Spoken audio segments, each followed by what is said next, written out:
L'inspection est minutieuse. Ce mardi, au stade Alassane Ouattara d'Ebampe, le Premier ministre Robert Begley-Mambé est venu observer de près les travaux effectués dans ce stade qui doit abriter tous les matchs de l'équipe nationale ivoirienne pour la première phase éliminatoire de la Coupe d'Afrique des Nations. Nous avons passé en revue tous les points qui étaient des points de préoccupation. Nous avons regardé avec les entreprises, le BNET, les ingénieurs qui sont sur le chantier. Et nous avons déterminé des repères de dates. Il y a 2 dates majeures. La première, c'est le prochain match de la Côte d'Ivoire contre les Seychelles. Le dispositif qui doit nous conduire à ce match dans d'excellentes conditions a été planté, adopté. Deuxième point de repère, le dispositif qui doit nous conduire à offrir un stade sans problème a été planté aussi et nous avons donné des dates aux entreprises, elles le savent.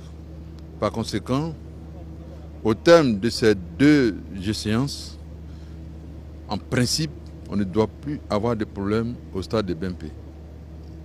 C'est une exigence, on n'a pas le choix.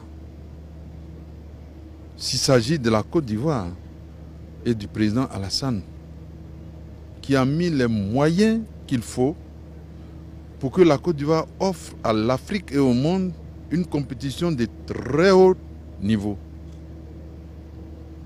Personne n'a envie de jouer avec ça. Bien avant la séance de travail avec les équipes déployées sur le terrain, Robert Begley-Mambé, face à la presse, s'est voulu rassurant quant à l'implication de toutes les couches de la société pour le succès de cette fête du football. Nous allons rencontrer dans un premier temps les directeurs de publication, dans un deuxième temps toute la presse en ligne, dans un troisième temps tous les anciens sportifs.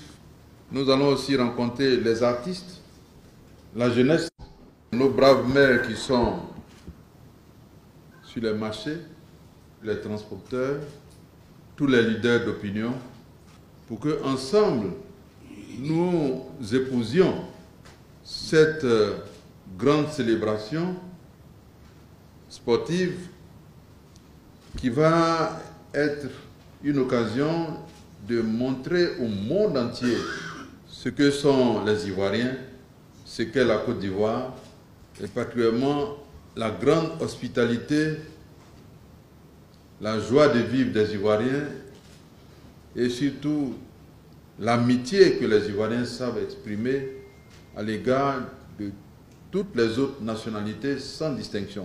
À ce jour, plus de 4000 demandes d'accréditation presse, dont 800 sur le continent africain, ont été enregistrées. Du 13 janvier au 12 février 2024, le pays sera la capitale africaine du football.